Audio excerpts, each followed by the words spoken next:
اور وہ IMF کے آپ کو پتا ہے وہاں سے ملازمت چھوڑ کر آئے تھے.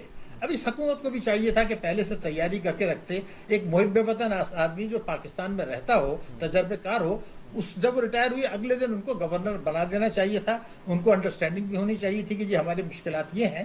انہوں نے کوئی شاید تیاری نہیں کی.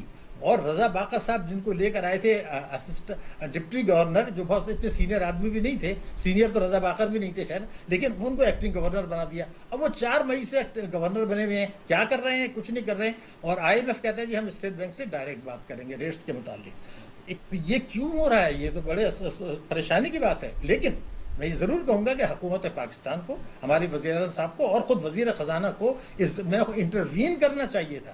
دیکھیے اگر اسٹیٹ بینک بینکوں کی میٹنگ بلا کے ان کو دھمکی نہیں دے رہا ہے, ایکسچینج کمپنیز کو نہیں بلا رہا ہے, لیکن حکومت کو اسٹیٹ بینک کے گورنر کو تو بلا سکتے تھے کہ جناب ہم آپ کی مداخلت نہیں کر رہے ہیں, لیکن آپ کی کچھ ذمہ داریاں ہیں, آپ کو ذمہ داری سونپی گئی ہے, آپ نے اب تک کیا کیا ہے. اور ایکسچینج کمپنی سے بات کریں, مختلف ملکوں سے بات کریں, 13% بہت بڑا انٹرسٹ ریٹ ہوتا ہے جو ہم دے سکتے تھے, جو ماضی میں دیا گیا تھا, لیکن اس میں ضرورت نہیں تھی, آج تھی. تو حکومت نے بھی یہ کوشش نہیں کی, شاید سیاسی میں الجھے ہوئے تھے یا یہ ڈرتے تھے کہ یہ الزام نہ لگ جائے کہ آپ اسٹیٹ بینک کے کام میں مداخلت کریں. ابھی تو آپ نے جو ہے وہ ہم نے خود مختاری لے کے گئے عمران خان صاحب, اور آپ نے انٹرویو, شاید یہ بھی ڈر گئے. اتنی زیادہ کوشش ہونے کی بھی ضرورت نہیں تھی. لیکن ایک اور اہم بات ہے کہ جب آپ کے IMF سے مذاکرات شروع ہوئے تھے, میں ذمہ داری سے سمجھتا ہوں کہ حکومت پاکستان کو پتا تھا کہ ہماری حالت اتنی تباہ کر کے گئے ہیں عمران خان صاحب. 28 فروری کو جو انہوں نے ایکشن لیا تھا, IMF کے ساتھ معاہدہ توڑا تھا, وہ کوئی معمولی چیز نہیں تھی. آپ معاہدہ توڑ رہے ہیں IMF کے ساتھ جبکہ آپ کے ریزلٹس گر رہے ہیں, تو ہمارے تو بحران تو وہاں سے چلا گیا, شروع ہو گیا تھا. تو اب ان کو ہر قیمت پر یہ سوچ کے جانا چاہیے تھا IMF کے پاس کہ جی ہم ان سے مذاکرات ضرور کریں گے, الٹیمیٹلی ہمارے پاس تو پیسے ہیں نہیں, تو جو بھی وہ کہیں گے ماننا پڑے گا. اور اب بھی تو مانا, لیکن وہ آپ پہلے مان لیتے. وہ انہوں نے کیوں تاخیر کی, یہ ایک سوالیہ نشان ہے کمپیٹنس کے اوپر. اس لیے کہ 24 اپریل 2022 کو ہمارے وزیر خزانہ نے واشنگٹن میں جا کے IMF سے بات کی تھی اور یہ کہا تھا کہ مئی تک یہ معاملات طے ہو جائیں گے, لیکن وہ تو کچھ بھی نہیں ہوا. لیکن IMF بھی کسی کے اشارے پر پہلی مرتبہ پاکستان کے گرد گھیرا تنگ کر رہا تھا, اور وہ ہم کوئی غلطی کرنے کی افورڈ نہیں کر سکتے تھے. تو جو اس حکومت نے IMF سے معاملات طے کیے تھے, 10 جون کو جو بجٹ دیا وہ تھوڑا سا اس کے خلاف تھا. IMF نے تو پکڑ لیا کہ یہ کیا کر رہے ہیں آپ, اس میں بھی 15 دن ضائع ہو گئے. تو یہ وہ چیزیں ہیں جس سے کہ جو ہماری غلطیاں بنیادی طور پر اسٹیٹ بینک. لیکن ایک اور بھی سوال پیدا ہو رہا ہے اسٹیٹ بینک کا کہ رضا باقر صاحب جب گورنر تھے تو انہوں نے IMF کو ایک خود مختاری کا ڈرافٹ پیش کر دیا تھا کہ جی یہ ہوگا. اب وہ کس نے, پارلیمنٹ نے, پچھلی حکومت نے کیا تھا نہیں کیا تھا ہمیں نہیں پتا, لیکن اس میں کچھ چیزیں آئین کے خلاف تھیں, تو پچھلی حکومت نے اس کو دبا دیا. میں یہ چاہتا ہوں کہ میں اس حکومت سے پوچھنا چاہتا ہوں کہ آپ نے اس کو کٹہرے میں کیوں نہیں لے کے آئے کہ بھئی یہ جو آپ نے ڈرافٹ دیا تھا یہ تو آئین کے خلاف تھا, کس سے اپروول لی تھی, ان کو پھر پکڑا جائے. یعنی اتنی زیادہ خود مختاری جو بھی تھا اس طرح سے آپ کرتے ہیں, ڈائریکٹ ہر چیز IMF سے ڈیل کر رہے ہیں. تو اسلامی جمہوریہ پاکستان جوہری طاقت ہے, اس کا ہم نے ایک مذاق بنا کے رکھ دیا. اور یہ اب سری لنکا سے, ایک زمانے میں ہم کہا کرتے تھے ایشین ٹائیگر, ہم میں بننے کی آج بھی صلاحیت ہے, لیکن ہم نے اپنے آپ کو گرا کے, مختلف سیاستدانوں نے مختلف جو کہ شاید بیرونی اشارے پہ بھی کام کر رہے ہیں, اب اس ملک کو لے آئے کہ ہم یہ کلیریفائی کر رہے ہیں کہ جی ہم سری لنکا سے بہتر ہیں.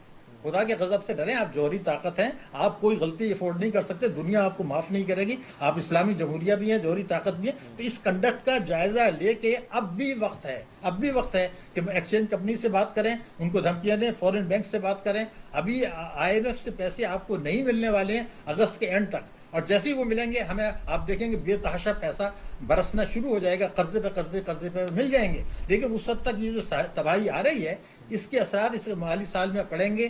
گروتھ ریٹ بہت کم رہے گا, مہنگائی کو 22% 23% پہ جائے گی, گروتھ ریٹ 3% پہ آ جائے گا, ہم بہت پیچھے چلے جائیں گے. اب بھی وقت ہے کہ سیاسی جھگڑوں سے نکلیں, اور میں یہ کہوں گا اپوزیشن کو بھی, خدا کے غضب سے ڈریں. آپ 15 دن مہینے کے لیے جب تک IMF کا پروگرام طے نہیں ہوتا, اپنے سیاسی مفادات چھوڑ کے بیٹھیں اور اس چیز پہ کام کریں کہ ریزلٹس کس طرح سے بڑھائیں.